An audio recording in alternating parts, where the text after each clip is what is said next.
la famille, que la paix, si possible, soit sur vous.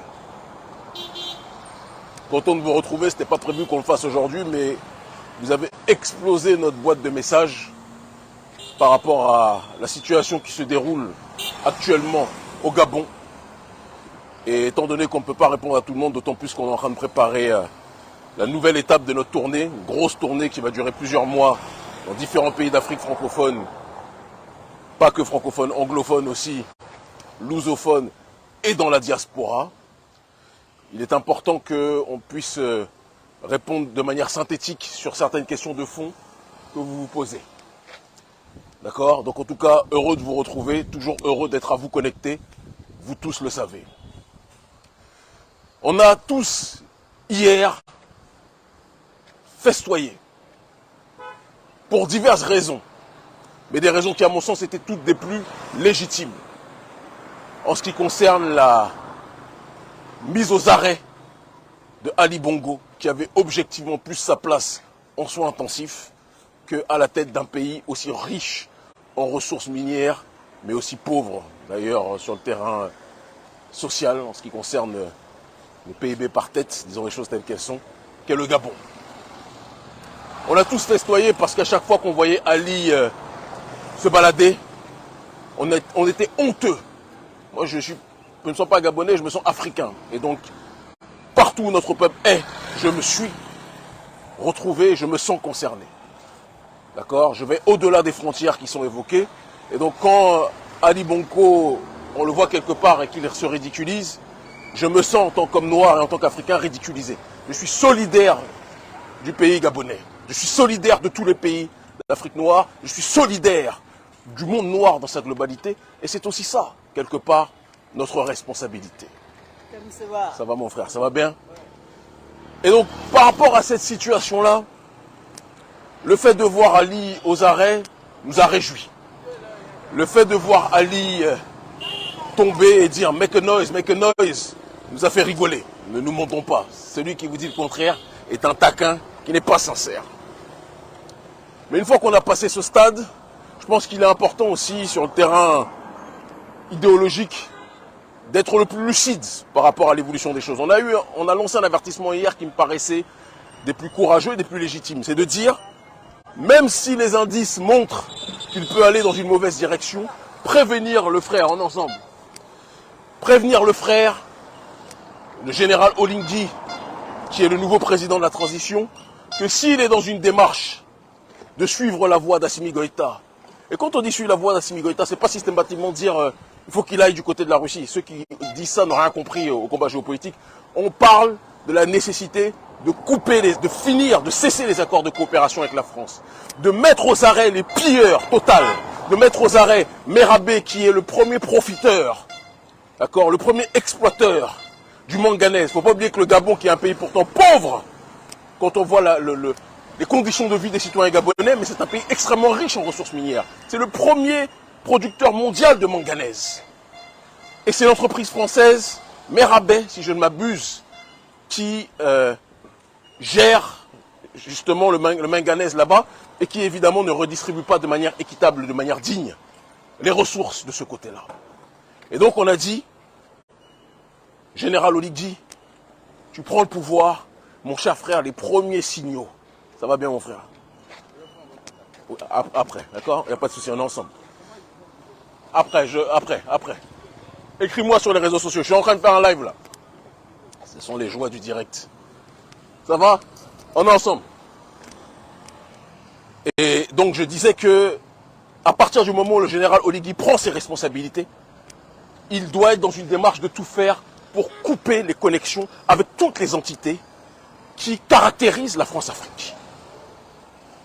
On ne peut pas parler de révolution panafricaniste, de révolution souverainiste populaire, si il n'y a pas une volonté de couper les liens avec la pieuvre du néocolonialisme. Parce que le Gabon est dans cet état aujourd'hui parce que c'est une entité néocoloniale, pour aucune autre raison. Et donc, il est évident qu'il y a le choix entre deux options. Soit la situation au Gabon actuellement est un coup d'État militaro-populaire à tendance souverainiste, ce qui ne semble objectivement pas être le cas. même si nous devons encourager à ce que ça tende vers là, d'où l'appel que nous avons lancé à ce qu'il rentre dans les pas de Assimi Goïta, de Ibrahim Traoré, et non pas de Damiba, dont son nom résonnera comme le nom quelque part de la démission, de la trahison par rapport aux objectifs d'autodétermination, d'accord? Soit il est dans une autre voie. Ça va mon frère, je suis en train de faire un live, d'accord? Le numéro, attends, je suis en train de faire un live, je ne vais pas le donner là maintenant, d'accord? Attends que je finisse s'il te plaît. Et donc par rapport à ces situations, soit il est dans une autre optique.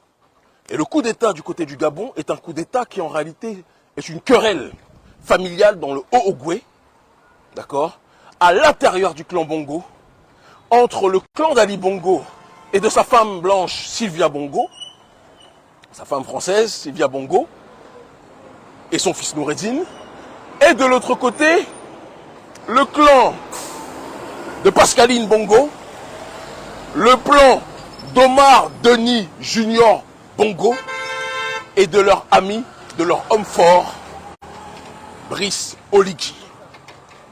Et il se pourrait que l'option soit donc la querelle à l'intérieur du clan Bongo. Ça va mon frère, on est ensemble.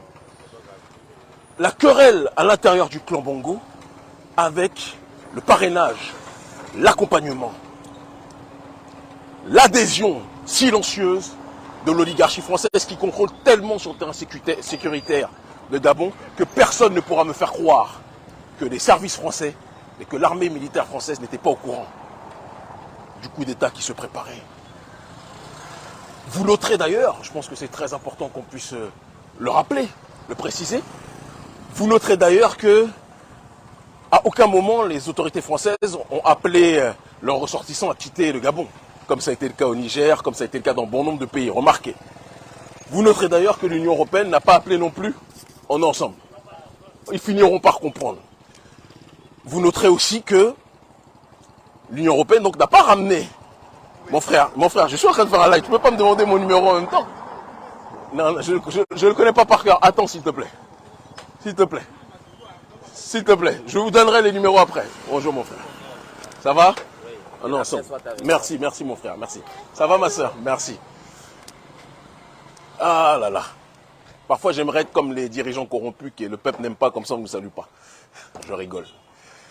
Et donc, plus sérieusement, peut-être que c'est une querelle intrafamiliale, cooptée, ou je devrais dire même cautionnée, parce que je ne crois absolument pas que la France ait été à la base de ça, mais je crois que la France était au courant de ce qui se déroulait, et que dans la réalité, bonjour, et que dans cette réalité-là, la France y a vu son intérêt, pour la simple unique raison que Ali, alors j'ai entendu que Ali avait lâché la France-Afrique, c'est absolument pas vrai. Si Ali avait lâché la France-Afrique, Total ne serait plus au Gabon. Si Ali avait lâché la France-Afrique, le premier producteur français de manganèse qui est installé au Gabon ne serait pas présent, donc ce n'est pas vrai.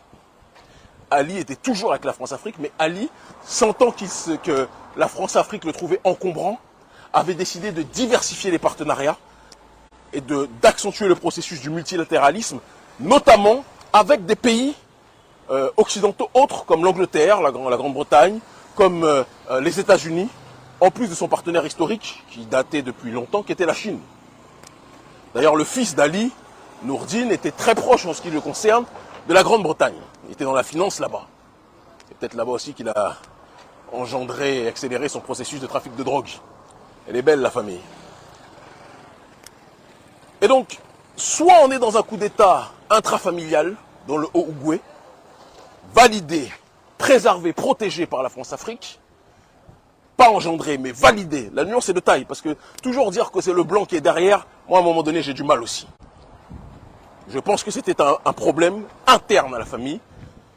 Il faut savoir que le Brice Oligui, qui est un ponte, qui est quelqu'un qui est extrêmement riche, quelqu'un qui, d'après les échos qu'on a pris beaucoup d'argent. Je vous dis d'après les échos qu'on a pris beaucoup d'argent. Ça va ou pas? Ça va bien? La santé, ça va? On est ensemble. Et merci, merci. Et donc Brice Oligui était déjà quelqu'un qui avait beaucoup d'argent sous Omar Bongo. Et il a été d'ailleurs accusé d'en avoir pris beaucoup. Donc il avait été exilé pendant un temps du côté de Dakar avant d'être rappelé. Ok? Donc c'est pas un nouveau, c'est le cousin d'Ali Bongo. Merci beaucoup mon frère. Merci beaucoup. Merci beaucoup. Merci beaucoup mon frère. Merci infiniment. Quelque chose d'arrive, ça nous arrive. Merci beaucoup, mon frère. Merci. Merci beaucoup. Merci, mon frère. Vous m'excusez. Et donc, le Brice en question, dans la démarche et dans la réflexion qui est la sienne, soit est le porte-parole de cette partie de la famille qui trouvait Ali trop gênant, parce qu'il faut savoir que Sylvia a écarté une bonne partie de la famille Bongo pour prendre le contrôle du Gabon avec son fils, et ses amants aussi, parce qu'on sait très bien que c'est pas Ali qui le gérait, Ali devait déjà essayer de se gérer lui-même, et ils ont été écartés par une autre partie du clan Bongo. Et donc ceux qui pensent que là on assiste à la fin de l'ère Bongo se trompent profondément. Mais maintenant, Brice Oligui est face à un carrefour historique, c'est pour ça que je ne veux pas enterrer ou jeter le bébé avec l'eau du bain. Nous connaissons le parcours de Brice Oligui. Bonsoir. Nous connaissons, nous savons que Brice Oligui est un cacique du clan Bongo. Nous savons que, et c'est important qu'on le dise, Brice Oligui, dans le créneau qui est le sien, il a déjà l'argent, il a déjà la fortune, il est déjà, certains disent qu'il est déjà millionnaire. Donc c'est pas après l'argent qu'il court. Mais il a la responsabilité historique de tout faire pour que le peuple puisse bénéficier de ses propres ressources. Tous les indices montrent qu'il n'est pas dans une démarche de changer le système Bongo, mais de changer la tête qui devenait trop gênante. Nous appelons le frère, parce que nous devons faire preuve de sagesse, et ne pas le condamner avant qu'il ait pu agir, mais nous appelons le frère en connaissance de cause, avec tous les éléments que je viens d'évoquer, à suivre la voie d'Assimi Goïta. Souveraineté pour le peuple gabonais. Cessation des accords de coopération avec le néocolonialisme français. Expulsion de Total. Cessation du contrat avec Total. Cessation du contrat avec l'entreprise française géante qui exploite le manganèse sans redistribuer de manière équitable à la population gabonaise.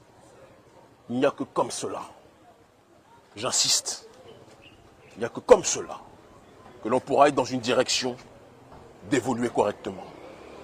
Si vous ne faites pas cette démarche, ça va mon frère, ça va bien? Ça va bien? On est ensemble, ça va.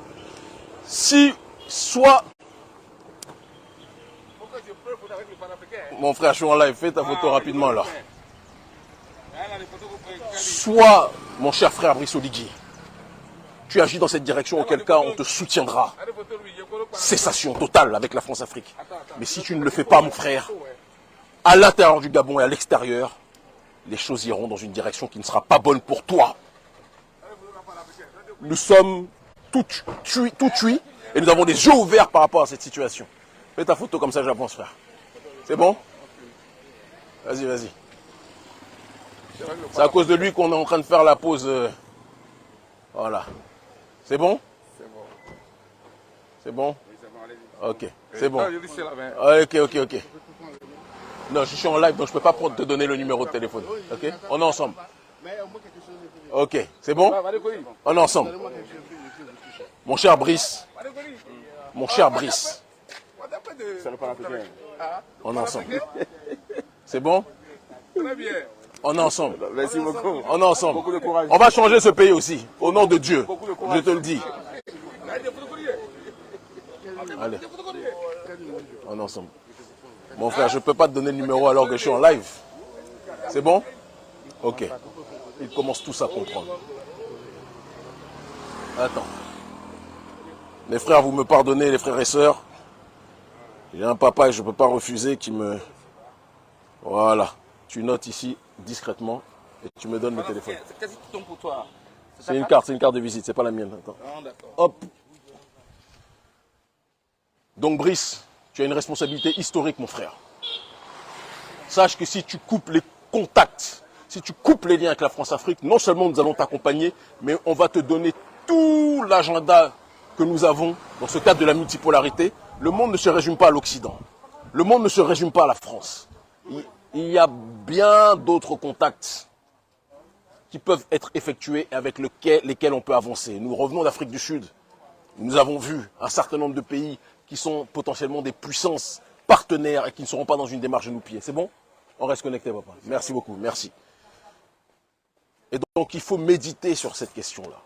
Il faut méditer sur cette situation-là. Mais ne reste pas incarcéré dans les mains et dans les bras et dans les chaînes de la France. Je vous demande à chacun de méditer sur cette situation. Je demande au frère Brice Oligui de comprendre que nous sommes tous au courant de son parcours. Avec Internet aujourd'hui, on n'ignore rien du tout. On le connaît tous par cœur, son parcours. Mais malgré tout, on ne le crucifie pas encore. On veut le pousser. Il faut qu'il se rappelle comment Damiba a fini. Damiba, on a fait la même chose. On lui a tendu la main comme on l'a fait avec tout le monde. Certains ont saisi cette main, d'autres ne l'ont pas saisie. Mais je le redis, mon cher frère Brice, si tu ne romps pas les accords de colonisation qu'ils appellent de manière impropre accords de coopération, tu risques d'avoir une présidence de transition qui sera difficile. C'est important qu'on vous le dise. C'est important qu'on vous le dise. Et enfin, je terminerai, parce que je ne peux pas finir cette allocution, cette mini-allocution, sans lancer un avertissement à tous les dirigeants africains qui pillent leur peuple, tous les dirigeants africains qui asphyxient la démocratie, tous les dirigeants africains qui tuent la liberté d'expression, tous les dirigeants africains qui pillent la justice sociale, qu'ils sachent que leurs jours sont comptés. Je n'ai pas besoin de tous vous citer, vous êtes trop nombreux. Mais dans toute l'Afrique francophone, les coups d'État vont venir vous visiter. Je vous le répète, les coups d'État vont venir vous visiter si vous continuez de maltraiter votre population. Ils commencent tous à comprendre. Brice Oligui, reste connecté. Mon cher frère Brice, sois avisé. Mon cher frère Brice, l'Afrique du XXIe siècle n'est pas l'Afrique des temps précédents, des temps durant la colonisation. Nous sommes une génération décolonisée et hyper connectée. Personne ne va nous entuber. C'est important qu'on puisse le préciser.